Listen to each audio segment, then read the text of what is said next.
Hello friends, welcome to golden career. RRB PO interview की classes चल रही हैं। पार्ट 13 आज हम बात करेंगे कुछ इंपॉर्टेंट टॉपिक के बारे में, जैसे माइनर को लोन दे सकते हैं कि नहीं दे सकते हैं, केवाईसी क्या है, डिमांड डिपॉजिट क्या है, और केवाईसी एक एंटी मनी लॉन्ड्रिंग टूल भी है। तो ये भी आपके इंटरव्यू में पूछा जाता है। इन्हीं सब चीज़ों के बारे में हम डिस्कस करेंगे। आपका 1 मिनट सिर्फ लूँगा यहाँ पर। लास्ट ईयर 1186 कैंडिडेट्स ने हमारी क्लासेस में एनरोल किया था, जिसमें से 750 से ज़्यादा सिलेक्शन हुए थे। यहाँ पर आप हमारे रिव्यू जितने भी आ पाए हमने स्क्रीन में शेयर कर दिया है। आप पॉज करके पढ़ना चाहें पढ़ सकते हैं, या फिर आप हमारे जो यूट्यूब चैनल है वहाँ पर पोस्ट में जा करके आप देख सकते हैं। अगर मैं यहाँ पर आपको पोस्ट दिखाऊं, तो ये देखिए यहाँ पर पोस्ट है। आप आराम से यहाँ पर स्क्रॉल करते हुए इसको पढ़ सकते हैं कि हमारा जो है रिव्यू यहाँ पर इंटरव्यू क्लासेस का कैसा था। इंटरव्यू क्लासेस ज्वाइन करनी है, वीडियो के डिस्क्रिप्शन बॉक्स में लिंक दिया हुआ है।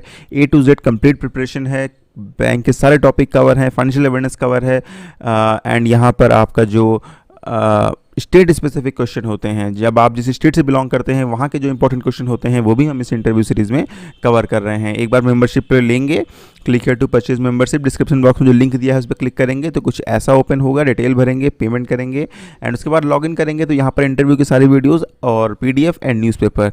PDF 2-3 होंगी जो कि इंपॉर्टेंट है, एंड न्यूज़पेपर आपको पढ़ना ही है, इंटरव्यू के डेट तक पढ़ना है, कुछ भी इंपॉर्टेंट आ सकता है।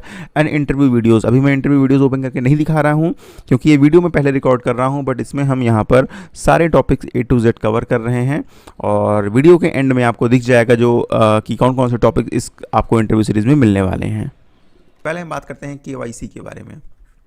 केवाईसी क्या है? केवाईसी मीन्स होता है नो योर कस्टमर, ठीक है, नो योर कस्टमर, ठीक है। तो केवाईसी गाइडलाइंस क्या है? केवाईसी गाइडलाइंस जो है वो रिजर्व बैंक ऑफ इंडिया द्वारा इशू की गई हैं, जिसमें क्या करते हैं, बैंक जो है कस्टमर से इंसिस्ट करते हैं कि वो अपने ID की और एड्रेस प्रूफ की कॉपी को सबमिट करें, ठीक है। केवाईसी कैसा टूल है अगर हम बात करें तो केवाईसी जो है वो mainly anti money laundering tool है, ठीक है। एंटी मनी लॉन्ड्रिंग टूल अगर आपसे पूछा जाता है एग्जाम में कि main anti money laundering tool कौन सा है आपके पास, तो वो है केवाईसी।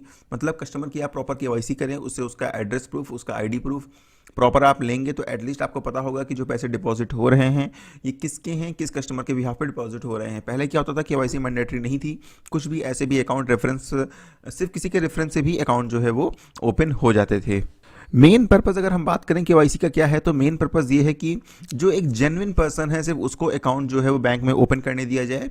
ऐसा नहीं हो कि कोई एक फेक पर्सन किसी और के नाम पे किसी और का डॉक्यूमेंट देके जो है वो अकाउंट ओपन कर दे, ठीक है। According to KYC guidelines bank क्या डिमांड करती है? बैंक डिमांड करती है आपसे एड्रेस प्रूफ, नंबर 1, मैं यहाँ ADD एड्रेस प्रूफ PR लिख दे रहा हूँ सिर्फ, और नंबर 2 आपसे डिमांड करती है आपका ID प्रूफ, ठीक है। कुछ भी हो सकता है, वो आपका Aadhaar card, PAN card, passport, ठीक है। PAN card as ID proof काम करेगा, एज एड्रेस प्रूफ काम नहीं करेगा।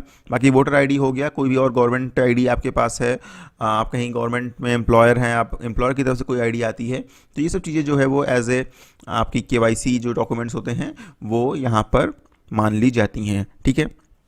पैन कार्ड जो है वो आपका सिर्फ ID प्रूफ है, वो आपका एड्रेस प्रूफ नहीं है।